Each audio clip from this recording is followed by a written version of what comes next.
Effect beats నేర్చుకున్నాం. So what is the Doppler effect? The relative motion. Due to relative motion, there is a apparent change in frequency. That is called as Doppler effect. Observer source of sound పోతున్నారు. Same direction కావచ్చు, ఇలా కావచ్చు, ఇలా కావచ్చు, ఇలా కావచ్చు, ఒక direction లో ఒకటి పోవచ్చు, ఇలా రావచ్చు, ఈ డైరెక్షన్ లో పోవచ్చు. ఇవన్నీ cases.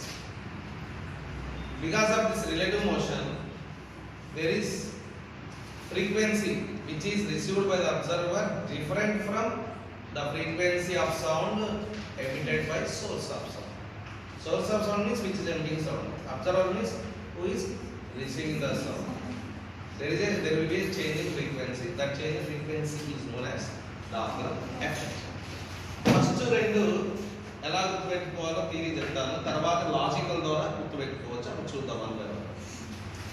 For example, this is the source of sound moving with the velocity vs right side. Observer is also moving with velocity v naught అనుకుందాం. ఇద్దరు కూడా మోషన్ లో ఉన్నారు. కొట్టేది ఎవరు? ప్రొడ్యూస్ చేసేది ఎవరు? Source of sound. That is n frequency emit చేస్తే వీడు వినేది n డాష్ అనుకుంటే now I want to get the expression for n dash. How you can get the expression for n dash? First of all n dash is equal to something into n. ఆ something అంటే చూద్దాం. Sound ఎడిపోతుంది when this is emitting sound. Sound ఎడిపోతుంది right side పోతుందా left side పోతుందా? నేను మాట్లాడితే వెనక్కి పోతుందా? పోదా? అన్ని డైరెక్షన్స్ లో పోతుంది. బట్ వీడు ఏ డైరెక్షన్ లో రిసీవ్ చేసుకుంటాడంటే ఈ direction.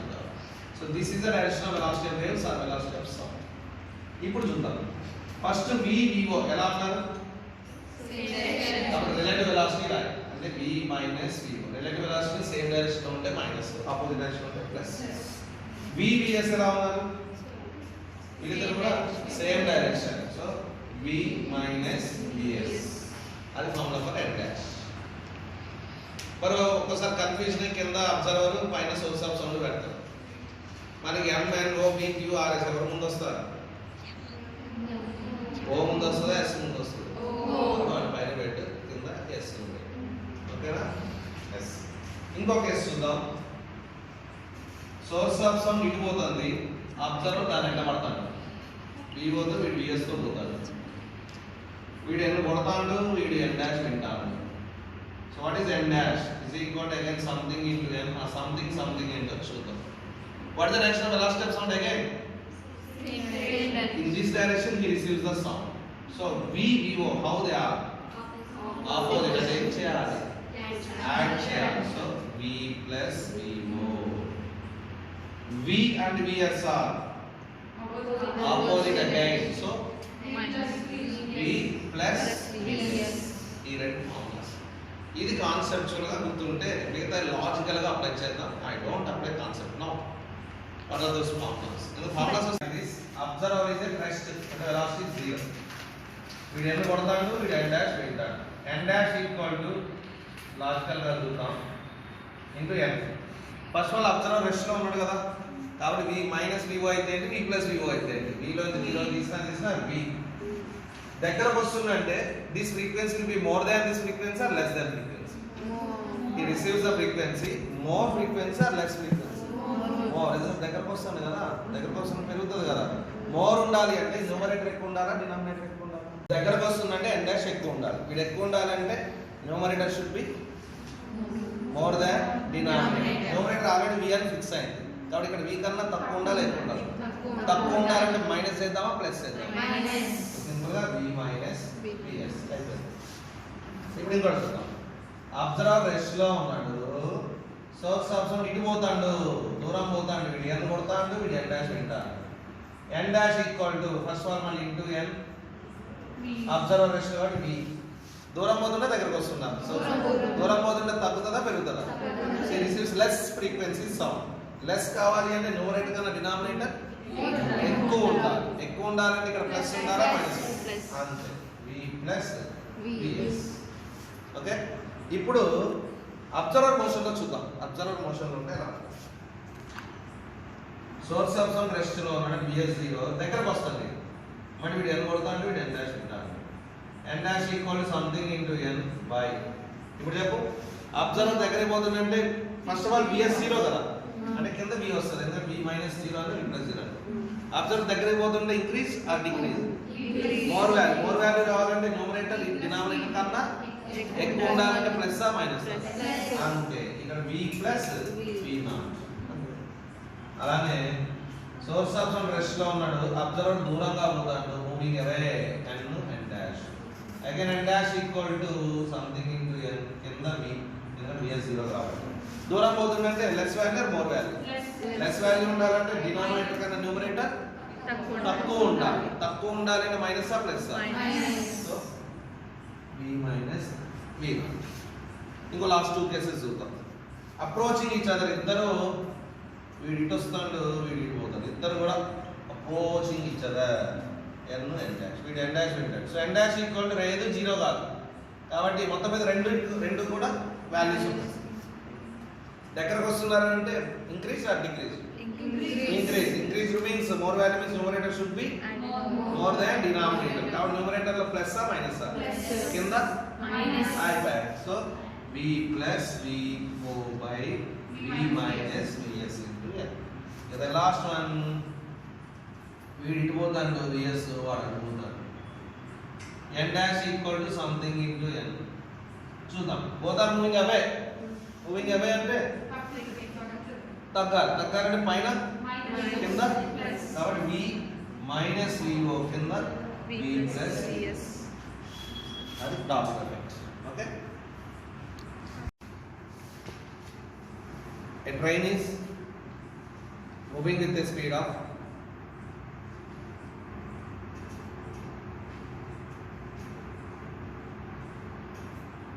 36 km/h towards a stationary observer.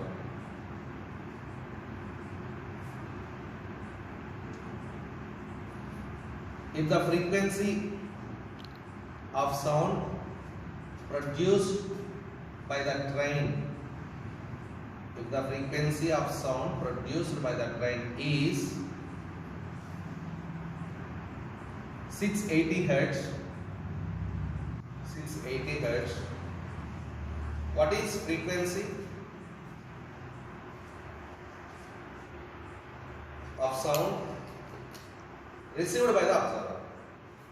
What is the frequency of sound received by the observer? And take velocity of sound in air is 340 meter per second. Take capital U, that is velocity of sound is 340 meter per second. Okay. ఎవరు rest లో ఉన్నారా? v was 0. Source of sound approaching the moving away నుంచి approaching. కాబట్టి n dash equal to ఎక్కువ అవుతుందా తక్కువ అవుతుందా? ఎక్కువ ఉంటుంది. ఇంత దగ్గరకు వస్తాడు కదా పైన v పైన కదా కింద తక్కువ ఉండాలి అంటే మైనస్ ఆ ప్లస్ ఆ so v minus vs substitution that's it v 340 అన్నాను ఇదంతా అన్నాను 340 మైనస్ vs ఎంత ఇచ్చాడండి 36 మీటర్ పర్ సెకండ్ లో మార్చాలి కదా ఎందుకంటే yes ఇది మీటర్ పర్ సెకండ్ లో ఉన్నప్పుడు కిలోమీటర్ పర్ అవర్ కూడా మీటర్ పర్ సెకండ్ లో మార్చాలి how can convert 36 into 5/80 10 metre per second so 340 minus 10 into n ఎంత 680 so now the answer is 340/330 into 680 0 cancel ఇది మీ ఇష్టం మల్టిప్లై చేయాలి డివైడెడ్ బై చేయాలి బస్ మొత్తం మీద ఆన్సర్ అనేది 680 కంటే ఎక్కువ ఉంటుందా తక్కువ ఉంటుందా ఆలోచిద్దాం ఎక్కువ తక్కువ ఉంటుందా దగ్గరకు వస్తుందండి ఎక్కువ సో ఎన్ని ఆప్షన్స్ లో 680 కంటే ఎక్కువ ఉన్నది ఒకటే ఆప్షన్ ఉందనుకో ఏమీ చేయగలరు అదే పెట్టచ్చు 2-3 ఉన్నాయనుకో ఎస్ ఇప్పుడు ఏం మిగిలింది మనకి 34/33 into 680 కరెక్ట్గా చేసుకుంటూ పోవాలా ఇంటూ చేసి డివైడెడ్ బై చేయాలి యాక్చువల్గా అయితే చేయాలి కానీ ఆప్షన్స్ని బట్టి ఆన్సర్ ఒకటేమో 692 అన్నాడు ఇంకోటేమో 750 అన్నాడు అప్పుడు ఏం చెప్పచ్చు ఎందుకు 34/33 అంటే ఆల్మోస్ట్ 1 పాయింట్ సంథింగ్ అంటే 680 ఇంటూ 1 అంటే 680, 1 పాయింట్ సంథింగ్ అంటే 680 కన్నా కొంచెం ఎక్కువ ఉండాలి. అంతేగాని 800 900 అయితే ఉండదు. కాబట్టి అది ఆప్షన్ పెట్టచ్చు. అలా కాకుండా 691 695 ఇలా ఇచ్చాడు అనుకో లెక్క చేయాల్సి. ఓకే, టైం తీసుకునైనా చేయండి, ఎందుకంటే మనం అటెంప్ట్ చేసే కొన్నే కాబట్టి ఆ కొన్ని ఎక్కువ సేపు తీసుకునైనా చేసుకోవాలి. Another try. Take V equal to 340 meter per second. Take velocity of something 340 meter per second. So the question is, again I am repeating. Two trains are approaching each other with equal speeds of 20 meter per second. First train produces a horn of frequency X. What is the percentage increase in frequency received by driver of another train? And taking velocity of sound as 340 meter per second. This is the given question. First of all, both are approaching. అన్నప్పుడు ఏం ఆలోచించక్కర్లేదు కదా. ఇద్దరు పోతున్నట్టు n dash form ఏంటి? v plus v naught by v minus cs into l. Because approaching అంటే ఎక్కువ ఉండాలి, పైన plus ఉండాలి, కింద మైనస్. పర్సెంటేజ్ అన్నాక పర్సెంటేజ్ అంటే ఏమనుకున్నా ఇనిషియల్ వాల్యూ 100 అన్నాం. ఓకే, 10 డాష్ తర్వాత v అంతా 340 అని ఇచ్చాను, v నాట్ 20 ఇచ్చాను, 340 ఇచ్చాను, మైనస్ 20. ఇది కాస్త వల్ల పెట్టుకుందాం. So therefore n dash equal to 360 by 320 into 100. 0 0 cancel. లేదా 4 8s are 4 9s. So 900 by 8. 8 1s are 8, 10, 8 1s are 8, 2, 20, 8 2s are 16, 4, 8 5s are. So we got n dash equal to 112.5 hertz. 112.5 minus 100. Yes. So initially I have taken 100. వీడు ఎంత వింటున్నాడు అంటే first 100 తీసుకుంటే ఇప్పుడు ఎంత వచ్చింది వాడు వినేది 112.5 అంటే 100కి ఎంత పెరిగింది 12.5. Now the answer is percentage increase is 12.5%. So the percentage increase in frequency received by the observer of another train is 12.5%. Okay.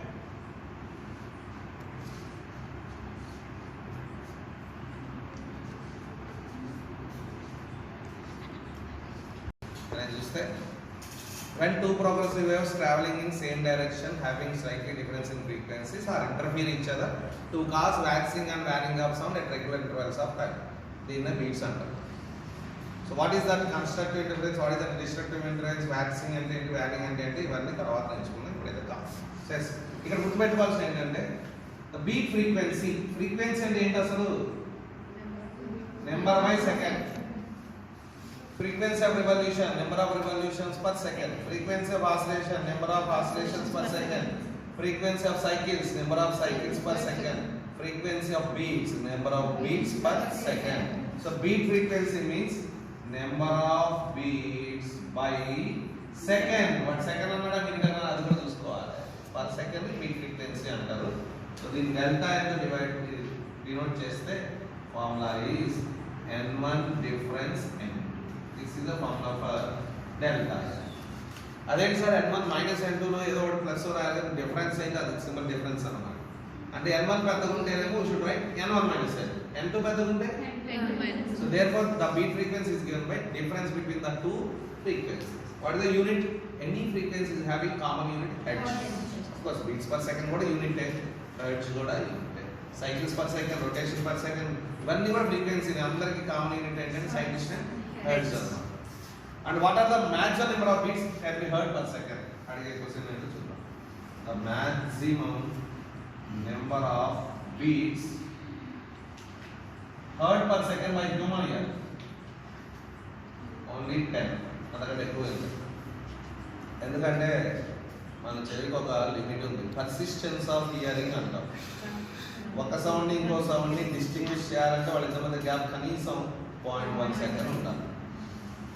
So time period is 0.1 second అంటే రెసిప్రోకల్ ఇస్ 1/0.1 10. మొత్తం మీద అదే పక్కన పెడితే the maximum number of beats that can be heard by a human ear per second is 10, not by animals, by human ear is 10. Okay, ఇంకా మనం waxing and waning of sound అన్నాం. First పెద్ద sound వినబడ్డది. Gradual ఆ sound తగ్గుతూ ఉంటుంది. ఎప్పుడు రెండు ట్యూనింగ్ ఫోర్క్స్ ఉన్నాయి, ఒకేసారి ఊపారు, స్లైట్లీ డిఫరెన్స్ ఉండాలి.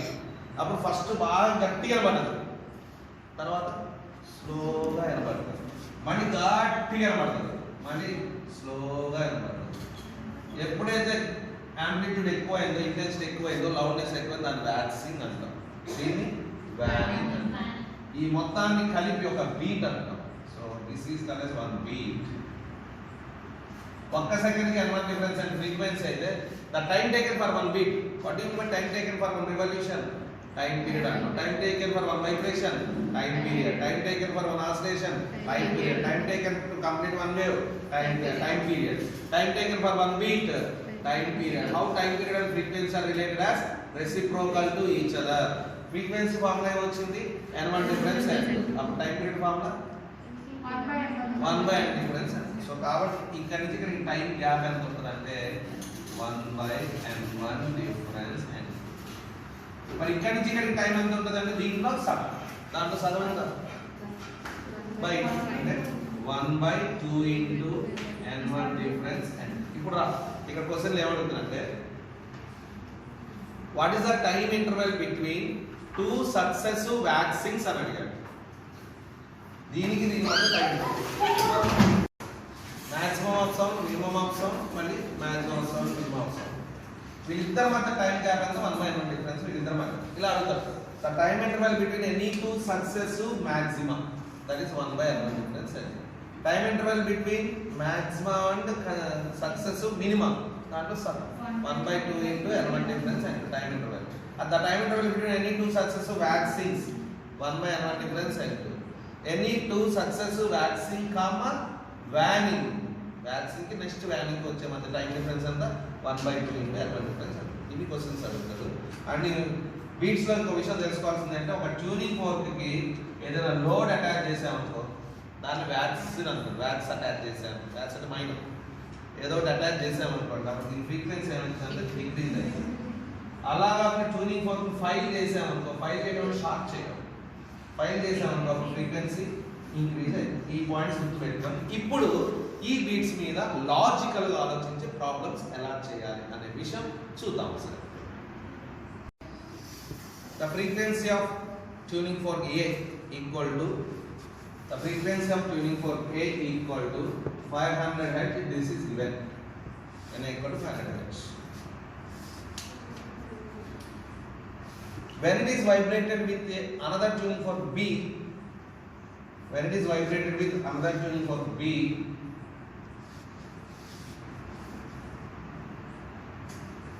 5 beats per second are heard. 5 beats per second are heard. అది ఫస్ట్ సెంటెన్స్. నెక్స్ట్ కంటిన్యూషన్ ఏంటంటే if the tuning for B, let's simply be better. If B is filed,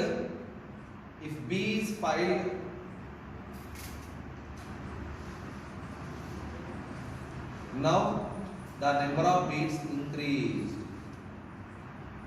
If B is filed, now the number of beats అంటే with A అన్నమాట. ఫైల్ చేసి ఇప్పుడు మళ్ళీ ఇద్దరు ఊపాము, ఇప్పుడు ఈసారి నెంబర్ ఆఫ్ బీట్స్ పెరిగినాయి సెకండ్. అంతకుముందు 5 అయితే 6 or 7 ఏదో ఒకటి. The number of beats per second are increased. Then what is frequency of, what is actual frequency of B అంటే B అంట. What is actual frequency of B? Yes, first sentence చదవండి ఒకసారి. A is 500 Hz. When it is vibrated with B, how many beats? 5. What is the formula for number of beats per second? n1 difference n. అంటే వీళ్ళిద్దరి మధ్య difference ఎంత ఉండాలనుకున్నాడు? 5. Delta n equal to 5 ఉండాలనుకున్నాడు. Difference 5 ఉండాలి అంటే వీడు 500 అయితే వీడు ఏదో ఇంత ఉండొచ్చు, 5 కావచ్చు, 5 కూడా కావచ్చు. డిఫరెన్స్ 5 ఉండాలని ఎవరు ఎక్కువ నాకు తెలియదు. వాడు ఎక్కువ ఉండొచ్చు, తక్కువ ఉండొచ్చు. వీడికంటే ఎక్కువ ఉంటే 505, వీడికంటే తక్కువ ఉంటే 495. ఆ రెండింటిలోనే నువ్వు ఆన్సర్ పెట్టాలి. 4 ఆప్షన్స్ ఉంటాయి, 2 ఆప్షన్స్ పోయింది. టైం లేకపోతే సార్ ఆ రెండింటిలో పక్క ఏదో ఒక ఆప్షన్ పెట్టేసేయండి, ఎందుకంటే ఛాన్సెస్ పెరిగాయి కదా.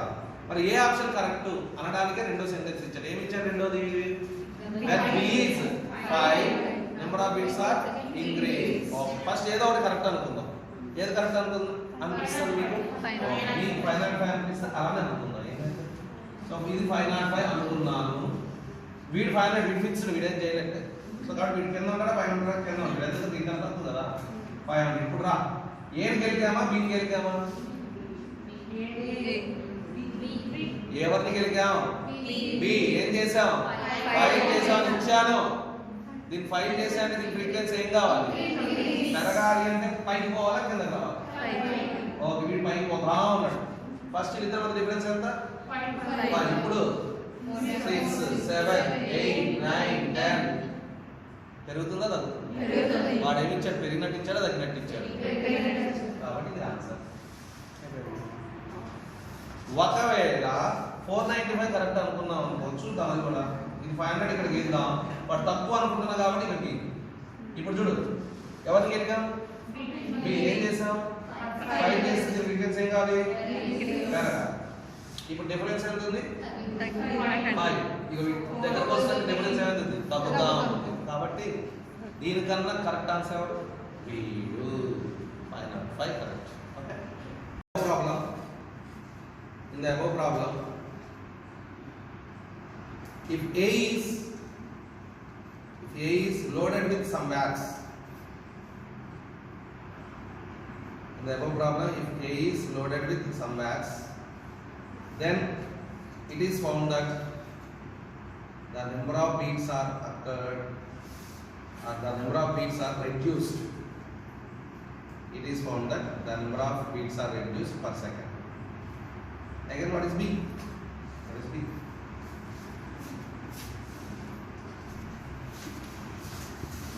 Okay. First sentence common, second sentence మార్చారు. చూద్దాం. ఫస్ట్ సెంటెన్స్ ఏంది? వీళ్ళిద్దరు 500 ఫిక్స్డ్. అర్థం మార్చారు. వీళ్ళిద్దరి మధ్య డిఫరెన్స్ 5 అన్నాడు. Number of bits 5. కాబట్టి ఇది 505 కావచ్చు. 490. ఈసారి ఎవరు కరెక్ట్? ఏదో ఒకటి కరెక్ట్ అనుకుందాం. ఫస్ట్ 495 కరెక్ట్ అనుకుందామా? yes. ఇందాక అది అనుకున్నాం కదా సార్. ఇది అనుకుందాం. వీడు 495 అనుకుంటున్నా. వీడు ఎట్లా ఫిక్స్, వీడేం గెలగట్లేదు. వీడు 500 ఓకే వాడు తెలుసు already.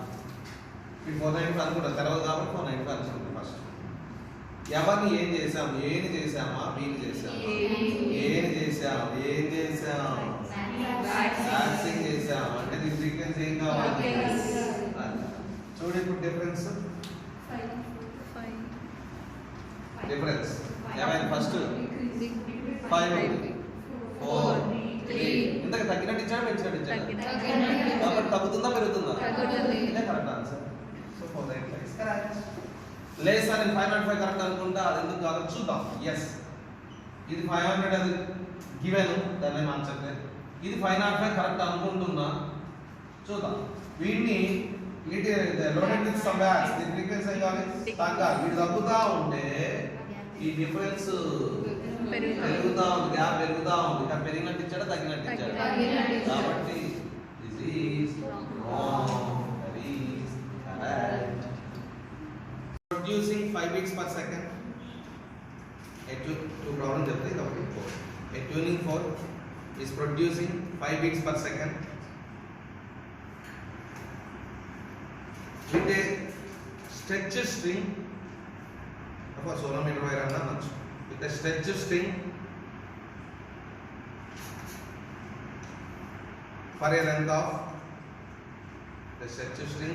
of either 90 centimeter or 100 centimeter. Either 90 centimeter or 100 centimeter. Then what is frequency of tuning? What is frequency of tuning? అర్థమైంది? ట్యూనింగ్ ఫోర్క్ అనేది 5 beats ఇస్తుంది. ఎవరితో? స్ట్రింగ్ తో. ఎంత లెంగ్త్ ఉన్నప్పుడు ఇస్తుంది 5 beats?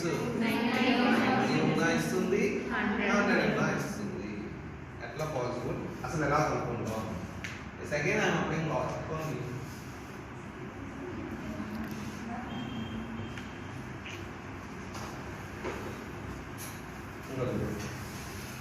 ఇది స్ట్రెచ్ వైర్ అనుకుందాం. మిగతా ఏమి మార్చడం అనేది ఎంత మార్చుతుంది? 90 సెంటీమీటర్ ఒకసారి, 100 సెంటీమీటర్. ట్యూనింగ్ ఫర్ ఫ్రీక్వెన్సీ అని అనుకుందాం. ఎంతో వీడు ఎన్ని బిట్స్ ఇస్తున్నాడు 5. అంటే డిఫరెన్స్ 5 ఉండాలంటే వీడికన్నా ఎక్కువ ఉండాలా తక్కువ ఉండాలా? ఎక్కువ ఉండొచ్చు తక్కువ ఉండదు. డిఫరెన్స్ 5 ఉండాలంటే ఇది n అయితే ఇది ఎంత అవుతుంది అప్పుడు n - 5 కావచ్చు n + 5 కావచ్చు. డిఫరెన్స్ 5 ఉండాలంటే. So either n + 5 or n - 5. మళ్ళీ వాడు కూడా అదే ట్యూనింగ్ ఫోర్క్ ఎన్ని బిట్స్ ఇస్తాడు 5. అంటే మళ్ళీ n + 5 కావచ్చు n - 5. ఇప్పుడు ఇంతకు ఇక్కడేం తీసుకోవాలి అక్కడేం తీసుకోవాలి అన్నాం అనుకో లెంత్ గురించి ఫ్రీక్వెన్సీ రిలేషన్ కావాలి. For example n 1/2l √d/. Here all are kept constant అని అర్థం. Sen is inversely proportional to length. దీనికన్నా ఇక్కడ లెంత్ ఎక్కువ మీన్స్ ఫ్రీక్వెన్సీ తక్కువ. అంటే ఇక్కడ ఎక్కువ ఉన్నది తీసుకోవాలా తక్కువ ఉన్నది తీసుకోవాలి? ఫ్రీక్వెన్సీ ఎక్కువ ఉన్నది ఎందుకంటే ఈజ్ ఇన్వర్స్లీ ప్రపోర్షనల్. లెంత్ తక్కువ ఉంది కాబట్టి దానికన్నా ఇక్కడ n ఎక్కువ ఉండాలి. నేను తీసుకున్నాను n + 5 ఇక్కడ -5. therefore what is n means n1/n2 equal to what? L2/L1. n1 అంటే n + 5, n2 అంటే n - 5 is equal to L2 100/90. అయితే ఇక్కడ పొరపాటున పైన మైనస్ కింద ప్లస్ వేసామనుకో బూత్ అయిపోతుంది. ఎందుకు బూత్ అయిపోతుంది అంటే ఏమంటే మన మైండ్ అక్కడ కూడా ఆలోచించాలి లాజికల్గా. ఎప్పుడు ఆలోచిస్తూనే ఉండాలి లాజికల్గా. రైట్ హ్యాండ్ సైడ్ న్యూమరేటర్ ఎక్కువ ఉందా డినామినేటర్ ఎక్కువ ఉందా? లెఫ్ట్ హ్యాండ్ సైడ్ కూడా ఎవరు ఎక్కువ ఉండాలి? న్యూమరేటరే ఎక్కువ ఉండాలి. న్యూమరేటర్ ఎక్కువ ఉండాలంటే పైన మైనస్ ఉండొచ్చా? పైన ప్లస్ ఉండాలి కింద మైనస్. అప్పుడు ఒక తప్పు రాసినా ఇట్లా ఉండకూడదు ఏదో తప్పు చేసి ఉండాలని రెక్టిఫై చేసి ఒకవేళ అట్లే పండగ చేశారనుకో నెగిటివ్ వస్తుంది. అప్పటికన్నా గమనించాలి ఓ బాబు నెగిటివ్ వచ్చింది ఎక్కడో తప్పు చేసినా మళ్ళీ రావాలి అలా చూసుకోవాలి. So anyway what to do? Cross multiplication. 9n + 45 is equal to 10n - 50. n అంటే n equal to 90. n అంటే ఎవరు? Frequency of tuning. అదే a note of certain frequency, a note of certain frequency is producing 5 beats per second.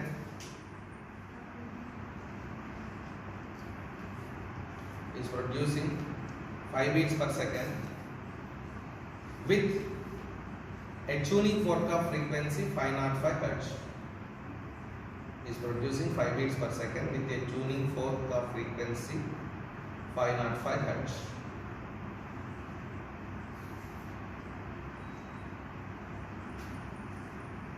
If the second harmonic of the note, sound note, if the second harmonic of the note produces, the second harmonic of the note produces 8 beats per second,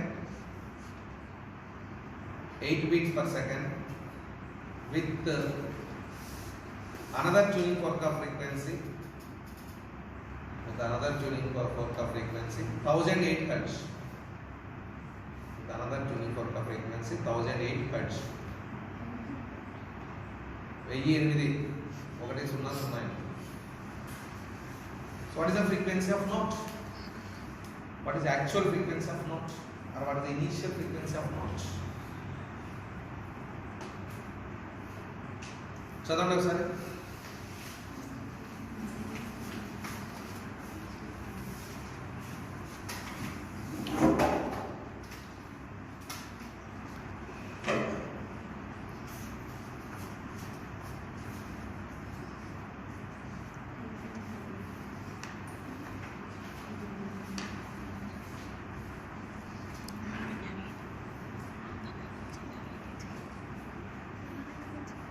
అదంతా తెలియదు అదే కనుక్కోవాలి. వీడు ఎన్ని beats ఇస్తాడు? 5 beats. ఎవరితో? 505 తో 5 beats ఇస్తాడు. అంటే ఇద్దరి మధ్య డిఫరెన్స్ 5 ఉండాలి. అంటే ఈ లెక్క ఇది ఎంత అయి ఉండాలి? 500 కావచ్చు, 510 కావచ్చు. 500 డిఫరెన్స్ వీళ్ళిద్దరి మధ్య డిఫరెన్స్ 5. కాబట్టి దీనికన్నా 5 తక్కువ ఉండదు, దీనికన్నా 5 ఎక్కువ ఉండదు. ఈ రెండింటిలోనే ఒక ఆన్సర్. సో రెండింటిలో ఒక ఆన్సర్ కాబట్టి పెట్టేసి ఇప్పుడు ఏమన్నాడంటే దాన్ని కనుక్కోవడం కోసం దీని యొక్క సెకండ్ హార్మోనిక్ అన్నాడు. సెకండ్ హార్మోనిక్ అంటే ఇంటూ 2 చేయడమే హార్మోనిక్. థర్డ్ హార్మోనిక్ అంటే into 3, fourth harmonic into 4. So into 2 ఏది కరెక్ట్ అనుకుందాం చెప్పండి. ఫస్ట్ కరెక్ట్ అనుకుంటారా, రెండవ కరెక్ట్ అనుకుంటారా? ఇది కరెక్ట్ అనుకున్నాను. దీని సెకండ్ హార్మోనిక్ అంటే ఇంటూ 2 చేయి. What is 5 10 into 2? 1020 అనేది దేంతో అన్నాడు? 1008 తో ఎన్ని బిట్స్ ఇస్తుంది? 12. But ఆడిచ్చింది 12.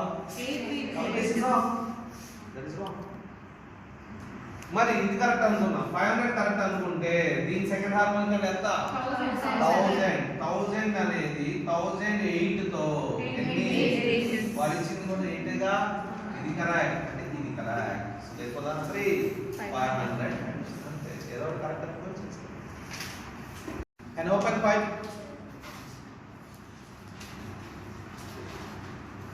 An open pipe is having air column. అక్కడ వైబ్రేట్ అయ్యేది పైప్ కాదు, air column. is having air column with a fundamental frequency of f. The fundamental frequency of f. To start. Now the pipe is. Now the pipe is immersed in water. Now the pipe is immersed in water with 1/4 of its length. Immersed in water with 1/4 of its length in water. Now its fundamental frequency becomes dash. Now the fundamental frequency becomes dash. In terms of f కావాలి. చదవండి sir proper. Length ఎలా అనుకుందాం? Okay. Fundamental frequency f formula ఏంటి? v/2l.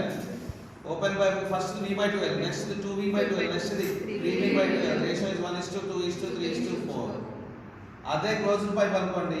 First ఇది v/4l, 3v/4l, 5v/4l. అలా first దాన్ని ఏమంటాం అంటే ఫండమెంటల్ అంటాం. Next first overtone, second overtone, third overtone. అలా దేనికైనా సరే క్లోజ్డ్ పైప్ కైనా first fundamental, first overtone, second overtone, third overtone. But harmonics చెప్పేటప్పుడు హార్మోనిక్ అంటే ఏంటి? కోఎఫిషియంట్ అని చెప్పాను. ఓపెన్ పైప్ కి ఫస్ట్ దాన్ని first harmonic, next second harmonic, third harmonic, fourth. అదే క్లోజ్డ్ పైప్ తీసుకున్నాం అనుకోండి, first harmonic, third harmonic, fifth harmonic. So in closed pipe no even harmonics, only odd harmonics. Open pipe lo odd harmonics will be there. Correct statement or wrong statement? Correct. Open pipe lo odd harmonics only anatle odd harmonics annanu. Even unnai odd unnai. Closed pipe lo odd harmonics only anna odd harmonics are present anna. Okay. ఇప్పుడు దీన్ని ఏం చేశాను బాబు? Water లో ఉంచాను బాబు. ఇలా ముంచాను. ఎంత ముంచాను? 1/4 అంటే L/4. L/4 లోపల ఉంది. మనకి వైబ్రేట్ అయితే ఎవరు? వాటరా ఎయిర్ కాలమా? ఎయిర్ కాలం. అంటే ఇది నాకు కావాల్సింది ఇది. ఇదంతా కదా అప్పుడు L/4 పోతే L/4. వీడెవడు? ఓపెన్ పైపా క్లోజ్డ్ పైపా? దీన్ని వాటర్తో క్లోజ్ అయిపోయింది. Closed pipe. ఇది ఓపెన్ పైప్, పైన కింద ఓపెన్. ఇది ఒకవైపు క్లోజ్డ్ ఉంటే దట్ ఈస్ క్లోజ్డ్, ఒకవైపు క్లోజ్డ్ ఉండదు, ఒకవైపు క్లోజ్డ్ ఉంటుంది. Now it is closed with water, it becomes closed pipe. అడిగింది ఏంటి? Fundamental frequency. What is the formula for fundamental frequency of closed pipe? v/4l. So v/4l. l అంటే l కాదు, 3l/4. 4 cancel. Divide చేసుకోవచ్చు. f/f dash is equal to v/2l is తిరగబడుతుంది 3l/v. v cancel, l cancel. Therefore 3f dash equal to 2f or f dash equal to 2f/. అర్థం చేసుకోండి, మొత్తం relate చేయాలి. Open pipe తీసుకున్నాం అనుకోండి, first l అనుకోండి, next ఎంత? 2l. వీళ్ళిద్దరూ the difference between any two successive frequencies for open pipe is equal to n fundamental frequency. Okay. Closed pipe తీసుకుందాం. First n అనుకో, next 3n 5n 7n 9n difference. 12. So therefore the difference between any two successive frequencies is equal to 2n. Twice the fundamental frequency. That is what closed pipe. Okay. ఇప్పుడు దీని మీద ఒక problem చేద్దాం. ఎంతమంది చేస్తారు? An organ pipe. An organ pipe. A pipe ఇవ్వలే. ఇప్పుడు నీ డ్యూటీ అది. An organ pipe is having 8 columns. Is having 8 columns.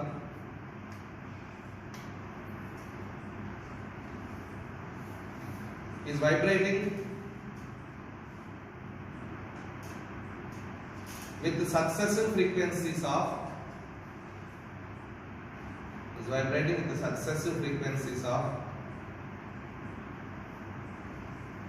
105 Hz, 135 Hz. 105 Hz, 135 Hz. So the question is, what is that pipe? Same pipe are there? And what is its fundamental frequency? What is that pipe? And what is its fundamental frequency? Come on. An organ pipe is having a column which is vibrating with the successive frequencies of 105 Hz, 135 Hz, and ఇంకోటి కూడా రాసుకోండి 165 Hz. So which pipe this one? And what is fundamental frequency? కదా చూడు first ఎంత 105 ఇచ్చాను, 135 ఇచ్చాను, 165. ఇద్దరి మధ్య డిఫరెన్స్ ఎంత? 30. ఇద్దరి మధ్య 30. So that 30 is nothing but what? Fundamental frequency. Therefore fundamental frequency is equal to 30 Hz. ఎప్పుడు అది ఓపెన్ పైప్ అయితే. క్లోజ్డ్ పైప్ కి ఎంత వచ్చింది? డిఫరెన్స్ ఈక్వల్ టు 2n వచ్చింది. కానీ ఇక్కడ నేను f తీసుకుంటున్నా, f ఈక్వల్ అంటే n తీసుకుంటున్నా, ఎందుకంటే 30 తీసుకుంటున్నా. మరి ఇది అసలు ఓపెన్ పైపా క్లోజ్డ్ పైపా? ఎందుకంటే రెండింటికి కూడా డిఫరెన్స్ సేమే. n కి 2n డిఫరెన్స్ ఎంత? n కి 3n కి 2n, 3n కి 5n కి 2n, 5n కి 7n కి డిఫరెన్స్ సేమే, అంటే 2n వాల్యూ 2n. ఇక్కడ డిఫరెన్స్ ఓపెన్ పైప్ కి సేమే, but what is that value? f. So open pipe అయితే కనుక this difference should be equated with f. మరి క్లోజ్డ్ పైప్ అయితే కనుక this difference should be equated with what? f and f 2n. Okay, n 2n. From this what is n? 15 Hz. So answer రెండే అండి. Open pipe అయితే with fundamental frequency 30, closed pipe అయితే with fundamental frequency 15. Because if it is closed pipe, I should equate difference should be equal to 2n. If it is an open pipe, I should equate with n. మరి open ఆ closed ఆ ఇవ్వలా, ఎట్లా తెలుస్తుంది? కాబట్టి ఏమీ ఇవ్వలేదు కాబట్టి open pipe అనుకున్నామా closed అనుకున్నామా? చూద్దాం. 30 కరెక్ట్ అనుకున్నాం, ఓపెన్ పైప్ అనుకున్నాం. 30 ఫండమెంటల్ అంటే 30 తర్వాత వచ్చేది ఏంటి? 60 n 2n 3n రేషియో 1:2:3 తర్వాత 90 తర్వాత 120. అంటే ఇక్కడే పోయింది 9. ఎందుకు సార్ 120 రాలేదు? 190 120 వచ్చాయి, 105 కావాలి కదా అసలు. No, not possible. It's not and open pipe. మరి ఏంటి అది కూడా చెక్ చేద్దామా? క్లోజ్డ్ పైప్ అయితే ఫండమెంటల్ ఏమైంది? 50. Next 1:3:5:7 53 is 45, 15 5s are 75, 15 7s are 105, 15 9s are 130. వచ్చినాయి చూడు. కాబట్టి ఏంటిది? Closed pipe of fundamental frequency 50. That is answer.